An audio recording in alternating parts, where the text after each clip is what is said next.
प्रिय विद्यार्थियों, पूर्व के व्याख्यान में हमने हिंदी साहित्य की नवीन कवि सुमित्रा नंदन पंत की काव्य का आधुनिक काव्य में क्या स्थान है, इस विषय के ऊपर चर्चा की थी। यानी आधुनिक हिंदी काव्य धारा में सुमित्रा नंदन पंत का स्थान निर्धारित किया।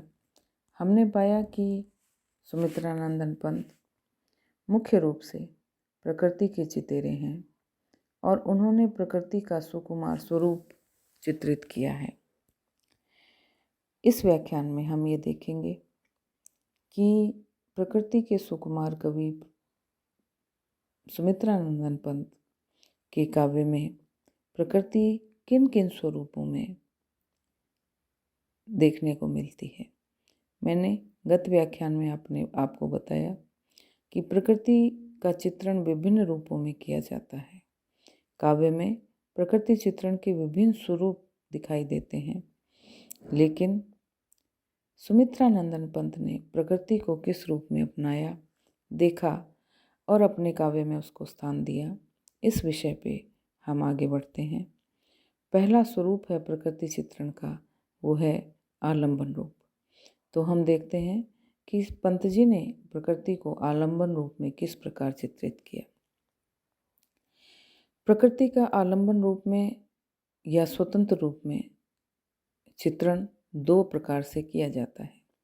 पहला तो प्रकृति के संश्लिष्ट और अत्यंत भव्य चित्र अंकित किए जाते हैं, जिनमें प्रकृति अलौकिक रमणीयता के साथ अपने पूर्ण एवं समग्र रूप में अंकित की जाती है। इसे काव्यशास्त्र भाषा में संश्लिष्ट चित्रण की प्रणाली कहते हैं। दूसरे, प्रकृति का स्वतंत्र और आलंबन रूप में चित्रण वहाँ भी होता है जहाँ उसके किसी समग्र एवं पूर्ण रूप का संश्लिष्ट चित्रण हो, किंतु केवल प्राकृतिक पदार्थों के नाम गिना दिए जाते हैं। उन नामों की गणना द्वारा अर्थ ग्रहण मात्र करा दिया जाता है। इसे काव्यशास्त्र की भाषा में नाम परिगणन प्रणाली कहते हैं। कविवर पंत के काव्य का अनुशीलन जब हम करते हैं तो ज्ञात होता है कि पंत जी ने दोनों प्रकार की प्रणालियों का प्रयोग किया, किंतु उनके प्राकृतिक चित्रों में संश्लिष्ट प्रणाली का प्रयोग अत्यधिक मात्रा में हुआ है। कवि के इन संश्लिष्ट चित्रों की भरमार उनकी बादल, आंसू, बसंतश्री, परिवर्तन, गुंजन, एक तारा, नौका विहार, हिमाद्री आदि कविताओं में देखा जा सकता है। उदाहरण के लिए आंसू कविता में अंकित कवि का संश्लिष्ट चित्र ऐसा है जिसमें कवि बादलों के छायामय खेल का वर्णन करते हुए पर्वत पर विचरने वाले बादल रूपी मेमनों का सजीव चित्रण प्रस्तुत करते हैं। दूसरा, गजवर का सुंदर संश्लिष्ट चित्र उन्होंने दिया है। बादलों के छाया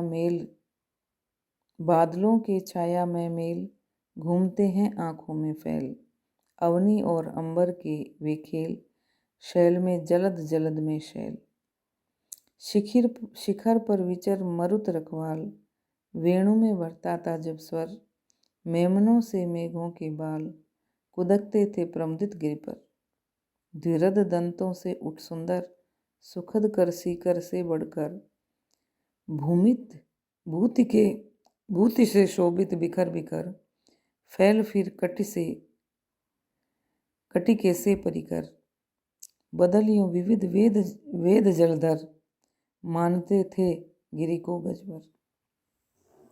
कवि ने ऐसे ही अनेक संश्लिष्ट चित्र प्रकृति की रमणीयता से भरकर प्रस्तुत किए हैं। इनके अतिरिक्त नाम परिगणन प्रणाली के आधार पर भी कवि ने प्रकृति के आलंबन रूप का चित्रित किया है। प्रकृति के इस रूप को युगांत की कलरव कविता में तथा ग्राम्या की ग्रामश्री कविता में भली भांति देखा जा सकता है। जैसे ग्रामश्री में विविध फलों के नाम गिनाते हुए कवि कहते हैं,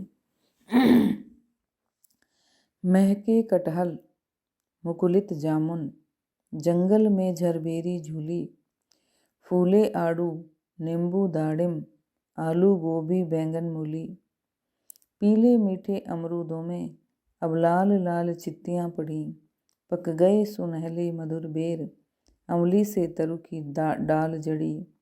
लहले पालक महमह धनिया, लौकी और सेम फली फैली, मखमली टमाटर हुए लाल, मिर्चों की बड़ी हरी थैली।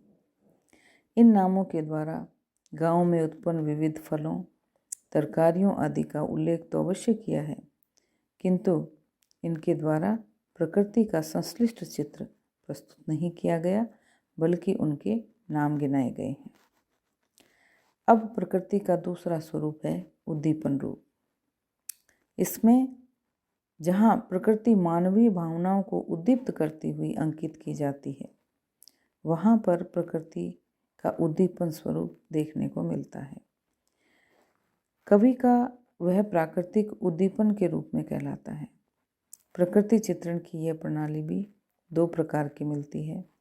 पहली प्रणाली तो वह है जहाँ कवि प्रकृति को सुखद क्षणों में अथवा संयोग के अवसर पर भावों को उद्दीप्त करता हुआ चित्रित करता है, और इस प्रकृति चित्रण की दूसरी प्रणाली वहाँ मिलती है जहाँ कवि वियोग के क्षणों में भावों को उद्दीप्त करने के लिए प्रकृति का उपयोग करता है। कविवर पंत ने दोनों प्रणालियों का प्रयोग किया है। प्रकृति का उद्दीपन रूप भी अनेक चित्ताकर्षक झांकियों के साथ दिखाई देता है। मधुवन, गृहकाज, गुंजन, मिलन, प्रथम मिलन आदि कविताओं में कवि ने प्रकृति के उन्मत्त छवि अंकित की है, जिसमें वह सुख के क्षणों में अथवा संयोग के अवसर पर भावों को उद्दीप्त करती हुई अपनी अनुपम सुषमा के साथ विद्यमान है। जैसे मधुवन कविता में कवि संयोग के क्षणों में भावों को उद्दीप्त करती हुई प्रकृति का मनोरम चित्र अंकित करते हुए कह रहे हैं, डोलने लगी मधुर मधुवात, हिला तृण व्रतित गुंज तरुपात। डोलने लगी प्रिय मृदुवात, गुंज मधुगंध धूल हिमगात। खोलने लगी शैत चिरकाल, नवल कली अलस पलक दलजाल। बोलने लगी डाल से डाल, प्रमुद पुलका कुल को किलवाल। युवाओं का प्रिय पुण्य गुलाब, प्रणय स्मृति चिन्ह प्रथम मधुवाल। खोलता लोचन दल मदिराब, प्रिय चल अलिदल सेवाचाल। आज मुकलित कुस्मित सब ओर, तुम्हारी छवि की छटा अपार। फिर रहे उन्मद मधुप्रिय भौर, नयन पलकों के पंख पसार। इसके ठीक विपरीत वियोग के क्षणों में यही प्रकृति जब शोकाकुल विरही हृदय को और अधिक व्यथित और व्याकुल बना देती है, तब प्रकृति की इस निर्मम और निष्ठुर गति को देखकर कवि भी उसकी निष्ठुरता और कठोरता का चित्र प्रस्तुत किए बिना नहीं रह सकते। कविवर पंत ने प्रकृति के स्वरूप का चित्रण भी पर्याप्त मात्रा में किया है, जिसे ग्रंथि, उच्छ्वास, आंसू, परिवर्तन आदि कविताओं में भली प्रकार देखा जा सकता है। आंसू कविता में कवि इसीलिए तो उपवन को अपने प्यालों में मधुकरों को यौवन पिलाते देखकर नवोडा लहर को प्रसूनों के समीप तनिक रुक कर फिर झट सरकते हुए देखकर व्यग्र और बेचैन हो उठता है।